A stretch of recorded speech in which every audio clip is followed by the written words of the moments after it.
We once again had the opportunity to catch up with Nick Begich for an update on some of the technologies on the horizon. In this interview, Nick speaks further about the VeriChip and what that means to our lives. He also shares information regarding quantum computing, a reality that he says is just around the corner. These two technologies not only will make us easy marks for influencing our consumer choices, but also have a much more insidious potential. So when you think about the cell phone, it identifies you when you travel around because it has built-in features. Every time you make a call, where you were is also recorded. Not just you made the call and who you called and what time it was, but where you physically were is stored because it's triangulated between the cell phone towers.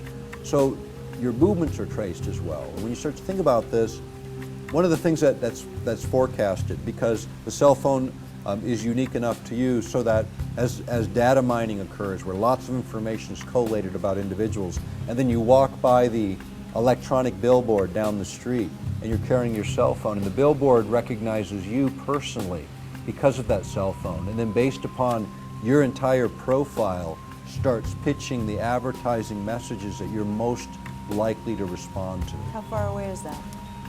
We're very close. I say within the next 3 to 5 years, you're going to begin to see some of this technology commercially applied. You're going to be more stimulated as you walk through life because you're going to be pitched with exactly what your desires want, right? Right, exactly right. Now, the other part of this is, from a political perspective, when you think about tailored messages based on data mining, what is really important about this is you could have a political candidate that has 10 major issues, and 9 of them you are 100% against, and 1 of them you're 100% for.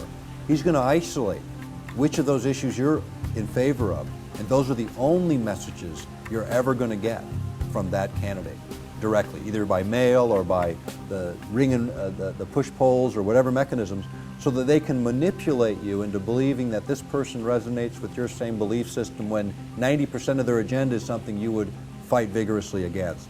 That's the manipulation that occurs with data mining, whether it's for political purposes. The same thing can be used commercially when you isolate where a person's general pattern of existence is. And you can narrow it down when you start to look at larger and larger populations.